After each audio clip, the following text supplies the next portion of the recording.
Hello everyone, I'm Lindsay from Happy Hour Stitches, and thank you so much for joining me today as we sew block 12, the last block of the Happy Hour Stitches block of the month.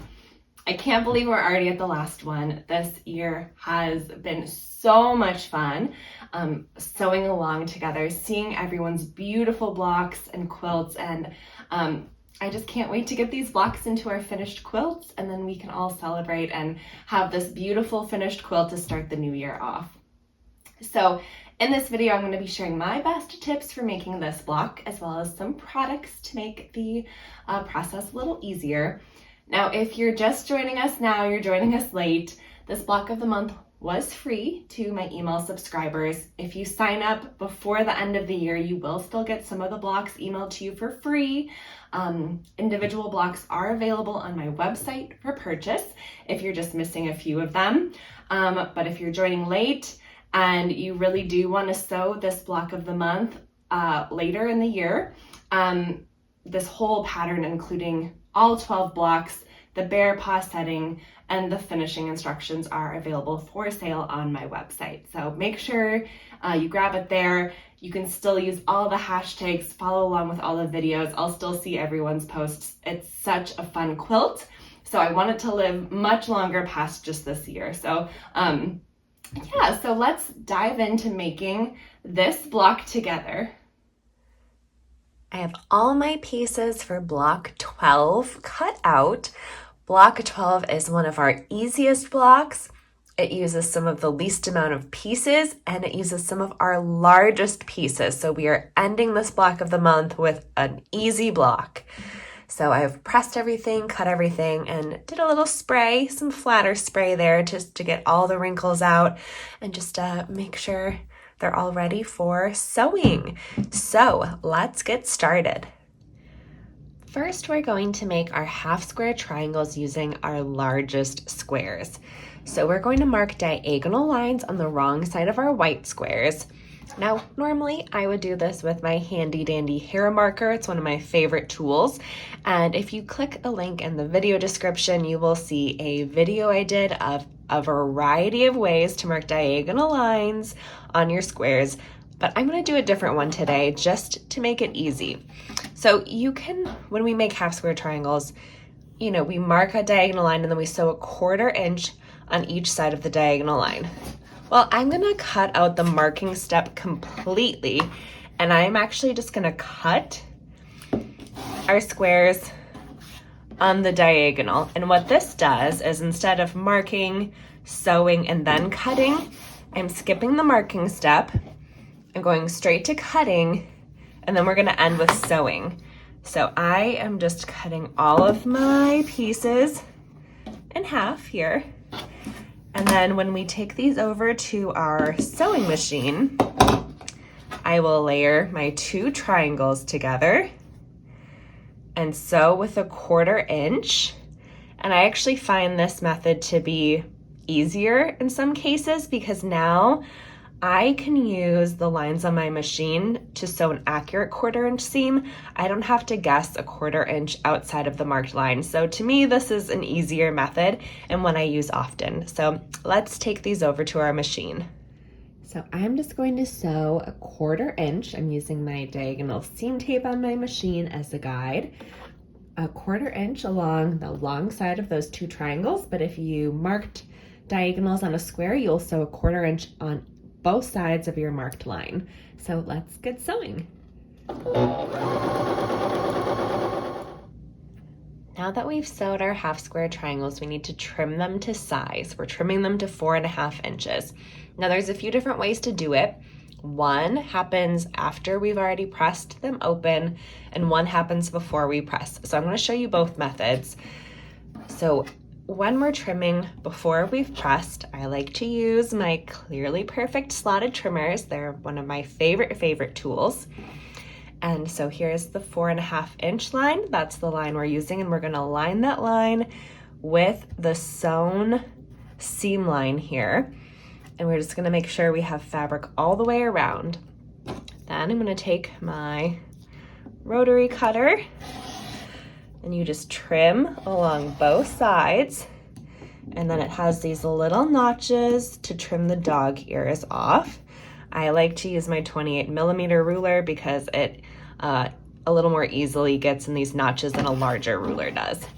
So once we've trimmed that, we will press open and we have a half square triangle that's the perfect size.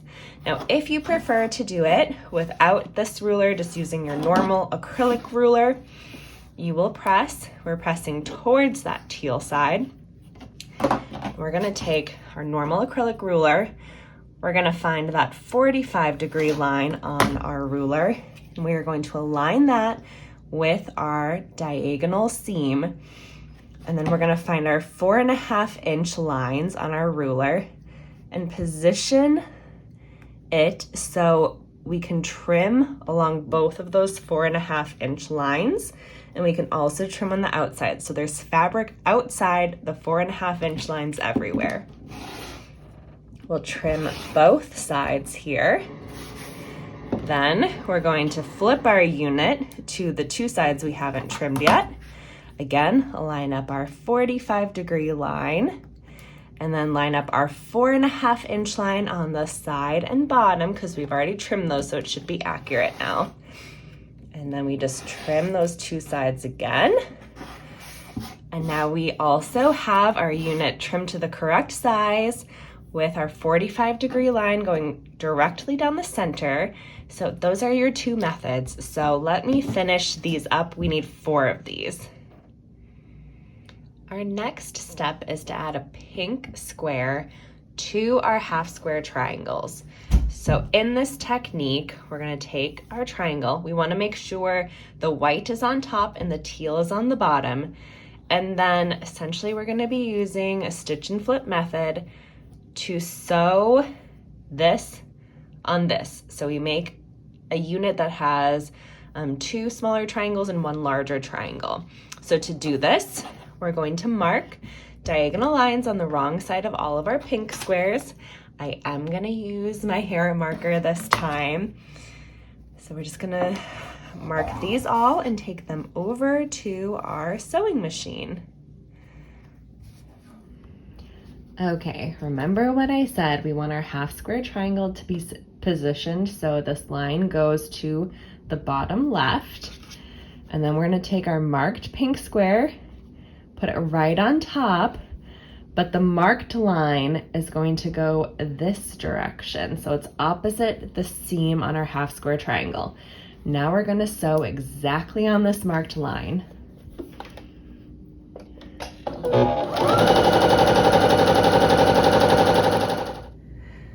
Now that we've sewn on that diagonal line, we're gonna trim our unit. So we wanna make sure our unit still looks like this with that diagonal seam going down to the bottom left.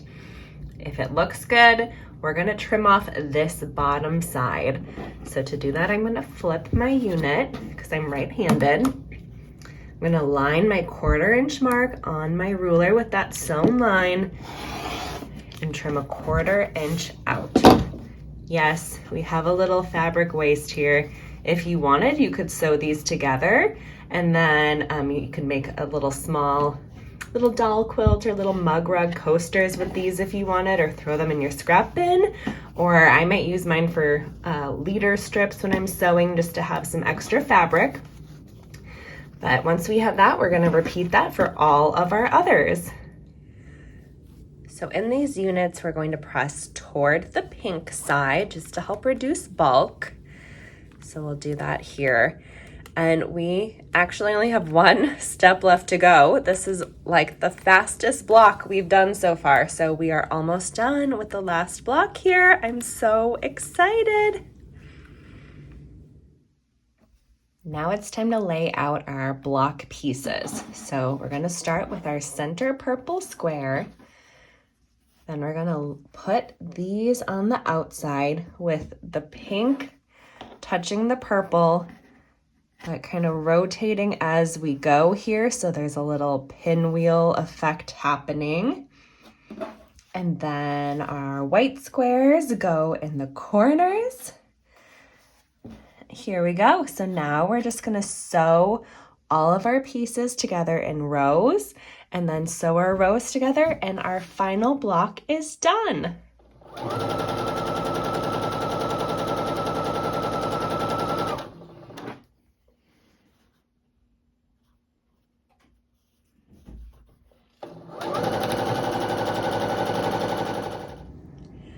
Pressing for this block is so easy. We're pressing toward all of the unpieced squares in each row.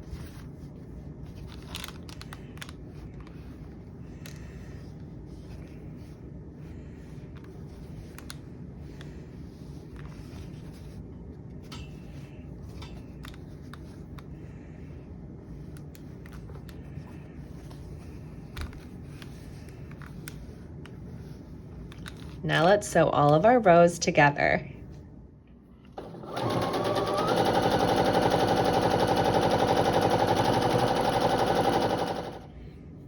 Last step in the last block of this block of the month is to press toward the top and bottom rows here.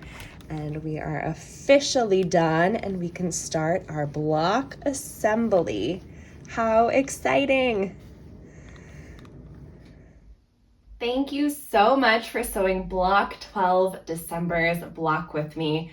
I love this block. It was a nice one to end on, and I can't wait to see everyone's versions. So make sure you're tagging me on social media at Happy Hour Stitches with pictures of your finished blocks and quilts, or feel free to email me pictures. I just love seeing everyone's creativity, and I'm very, very excited to see everyone's finished quilts. I would love to celebrate you, so make sure you're sharing.